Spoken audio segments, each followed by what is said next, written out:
If you want someone to remember you, emotional green flags beat flashy moves every time. Listen carefully because you are going to know the quiet things women actually notice on a deep level. So basically it is about presence, honesty, and steady emotional habits that grow trust over time. Quick roadmap. We will walk through 10 real green flags and how to show them naturally. Trait number 1, clear communication, and why it makes someone feel safe and respected. Clear communication means saying what you mean and meaning what you say without playing games. It feels different when a guy tells you his intentions instead of leaving you guessing all the time. An example line could be simple like, "I like you and I want to see where this goes," said calmly and clearly. When someone communicates clearly, confusion drops and trust grows because boundaries become obvious. Practice tip: say one clear thing a day about your plans or feelings and watch the uncertainty fade. What to avoid: mixed messages, long periods of silence, and passive-aggressive behavior that causes doubt. Listen carefully because clear communication looks easy, but it takes practice and humility. Trait number 2, being in tune with your own emotions and knowing how to name them. Self-awareness means you could say, "I'm anxious today,"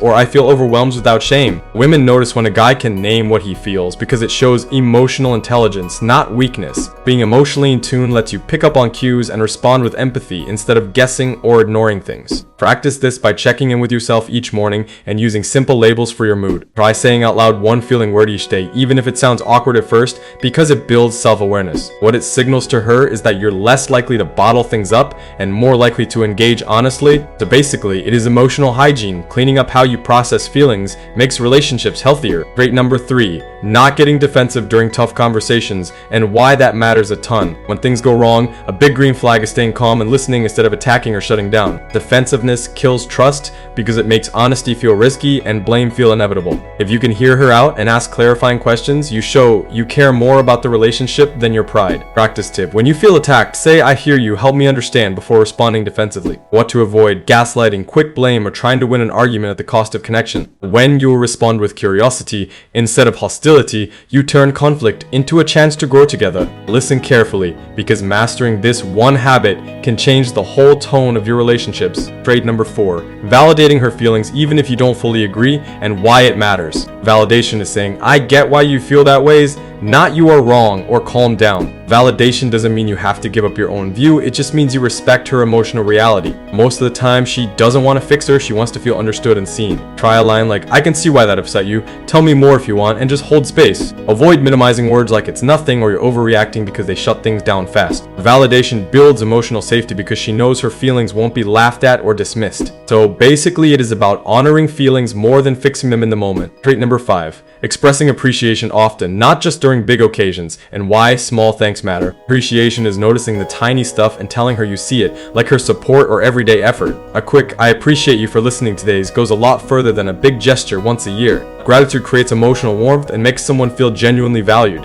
which keeps connection alive. Small habit: text or say one specific thanks each day so appreciation becomes natural, not forced. Avoid assuming she knows you appreciate her. Words matter and they register emotionally. When appreciation is real and specific, it strengthens the relationship like incremental deposits in a trust bank. Listen carefully because consistent appreciation is one of the most underrated emotional habits. Trait number 6, not treating vulnerability as weakness and how that changes everything. Vulnerability is saying, "I had a rough day," or "that hurt me," and not shrinking from it. Women notice when a guy can be soft without shame because it signals trust and courage, not fragility. When vulnerability is welcomed, you move from surface conversation to deeper intimacy quickly. Practice sharing one small emotional truth each week to build comfort with openness over time. Avoid leaking vulnerability as manipulation or oversharing when it doesn't fit the moment. Be authentic. When a man can be soft and steady, he gives permission for a real relationship to grow instead of a performance. So basically, it is bravery disguised as softness, and that courage is magnetic to people who want depth. Trait number 7, setting emotional boundaries instead of ghosting or avoiding hard talks. Boundaries are saying, "I need space to process with respect," not disappearing without explanation. Women respect someone who can be honest about their limits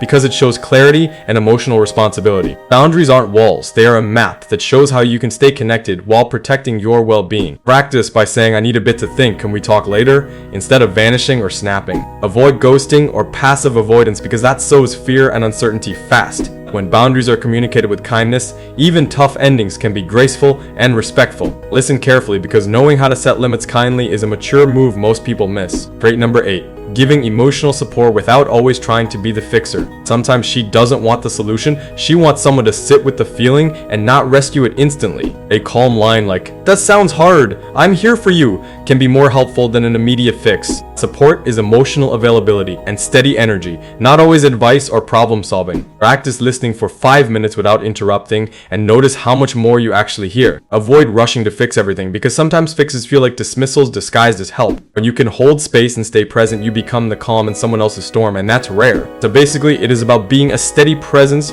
rather than a problem solver every single time. Trait number 9, owning your triggers instead of projecting them onto others or blaming them. Owning your triggers means saying, "This reminded me of something from my past. I'm sorry I reacted that way." When you own your patterns, it tells her you are working on yourself and that you are unlikely to be unpredictable. Women are drawn to guys who show accountability because it creates emotional safety and predictability. Practice by naming one trigger when it comes up and asking for help to avoid reacting in learned ways. Avoid projecting and blaming because that makes conversations spiral and trust erode quickly. When you own your stuff, you model growth and invite the relationship to be a safe space for change. Listen carefully because owning your triggers is one of the quickest ways to become more emotionally reliable. Trait number 10, staying consistent even when emotions get messy, and why that matters for long-term trust. Consistency is not perfection, it's the steady presence that shows up when things are confusing or tense. Being emotionally steady during the messy parts tells her you are relationship material, not a distraction. You can be human and messy but still consistent in how you treat someone with kindness and grounding energy. Practice showing up even on low energy days with small dependable actions like a check-in text or a calm call. Avoid being hot and cold because unpredictable behavior makes it impossible to build trust over time. When you stay steady through complications, you create a container where love, not fear, grows slowly and deeply. So basically, it is consistency plus compassion. And that combination is rare and magnetic. Now let's pause and recap the 10 emotional green flags in one simple list for memory. 1. Clear communication that removes guessing and gains from the relationship. 2. Self-awareness and the ability to name and process your emotions honestly. 3. Not getting defensive and choosing curiosity during conflict instead of blame. 4. Validating her feelings even when you might see things differently, because feelings matter more than being right. 5. Consistent appreciation for the small things that keep emotional warmth alive. 6. Embracing vulnerability as a strength and sharing honestly without shame. 7. Setting healthy boundaries with kindness instead of disappearing or ghosting when it's hard. 8. Offering support without immediately trying to fix and holding space for feelings. 9. Owning your triggers and working on your patterns instead of projecting hurt onto others. 10. Staying consistent and steady even when emotions are complicated and messy. Listen carefully because these habits aren't flashy, but they change the way someone experiences you over time. If you want a practical way to start, pick one green flag and focus on it for 2 weeks straight. For example, practice one clear communication each day for 2 weeks and notice how conversations shift. Or try holding space without fixing for 5 full minutes during a tough talk once this week. Small consistent changes like these are how you become the kind of person people remember and trust. So basically, it is daily practice, not overnight transformation, and that slow approach wins in the long run. Now some quick do's and don'ts to keep in your mental pocket for real life moments. Do. Say what you mean with clarity and kindness, even if the words feel simple or awkward. Don't. Leave people guessing with mixed signals or disappear without explanation for long stretches. Do. Practice naming feelings and asking for help when you need it to avoid bottling emotions. Don't default to defensiveness or instant blame when a conversation gets uncomfortable. Do. Validate feelings with simple empathetic statements instead of trying to fix instantly. Don't minimize or dismiss someone because you think it will speed things up or avoid pain. Do. Express appreciation often and recognize small acts that show care and effort. Don't take things for granted and assume your partner knows how you feel without hearing it from you. Do. Be vulnerable and honest, measured doses, and watch intimacy deepen when it's reciprocal. Don't weaponize vulnerability as a tool to manipulate or guilt someone into staying close. Do. Set boundaries with respect and explain your needs instead of disappearing or lashing out. Don't ghost or give silent treatment because that erodes trust and creates fear, not clarity. Do. Offer support and presence without constantly trying to fix. Be the calm shoulder, not the fixer. Don't pretend you have all the answers or steamroll emotions with solutions that miss the point. Do. Own your triggers, apologize when you mess up, and show consistent effort to change old habits. Don't Don't blame things on the other person's behavior without looking inward at your own role first. Do stay consistent even when it's messy, because consistency builds the slow trust you actually want. Don't be present only when convenient, because that feels unstable and keeps people guarded. Listen carefully, because these do's and don'ts are practical ways to show emotional maturity every day. Now, some real quick examples of what to say and what not to say in normal moments. Say, I feel overwhelmed today, can we reschedule dinner? Instead of ghosting without a word, say, that sounds really hard, I'm here for you, instead of let me fix it in an emotional moment. Say, I made a mistake, I am sorry, I want to do better, instead of excuses that avoid responsibility. Say, I appreciate how you did X today, instead of assuming that small efforts go unnoticed. Say, I need some space to think. Can we talk at 8? Instead of disappearing for hours without context. Avoid reactive lines like you're overreacting or this is fine when someone is clearly upset. Practice these alternate phrases and watch how conversations change from friction to connection. So basically, it is not about always having the perfect thing to say, it's about the habit of trying. Now, a quick mindset shift that helps you become the kind of person who naturally shows these green flags. Think of emotional work like daily hygiene, small consistent acts that keep the relationship healthy. When you treat emotional growth as routine, it becomes less scary and more sustainable over time. Accept that you will mess up sometimes. The point is to recover thoughtfully and keep practicing. Practice humility, say sorry, and follow up with specific actions to rebuild trust after missteps. When you adopt this long-term mindset, emotional green flags become a natural part of who you are. Listen carefully, because habits over time are what turn good intentions into actual relationship gold. Before we close, here are a few mistakes people think are green flags but actually are not. Big romantic gestures without everyday care can look impressive, but don't replace steady emotional availability. Constant agreement to avoid conflict is not maturity. It is avoidance that builds resentment later. Over-apologizing without real change is also misleading, because words without action fade quickly. Pretending to be emotionally available while staying guarded is deceptive and will be noticed eventually. True green flags are consistent, honest, and often low-key, not always dramatic or showy. So basically, it is the small, steady things that count, not the occasional fireworks. At this point, you might be wondering how to build these habits without feeling fake or forced. Start small, be honest about your starting point, and commit to tiny practices that you can repeat daily. Tell one truth a day, listen actively for 5 minutes, and say one specific appreciation each evening. These little rituals train your emotional muscles, and soon they become your default mode of relating. Remember, growth looks messy sometimes, and that is okay. Keep showing up and be gentle with yourself. Listen carefully, because consistency beats perfection every time when it comes to emotional work. Now, a quick visualization exercise you can try right now to connect with these ideas practically. Close your eyes and picture a conversation where you stay calm, name one feeling, and offer presence without fixing. Imagine how she relaxes in response, how trust grows, and how small, consistent actions compound over months. Hold that visualization for a minute and commit to practicing one element of it this week. This kind of mental rehearsal makes it easier to act when real moments come up unexpectedly. So basically, it is training your mind to respond differently so your behavior follows naturally later.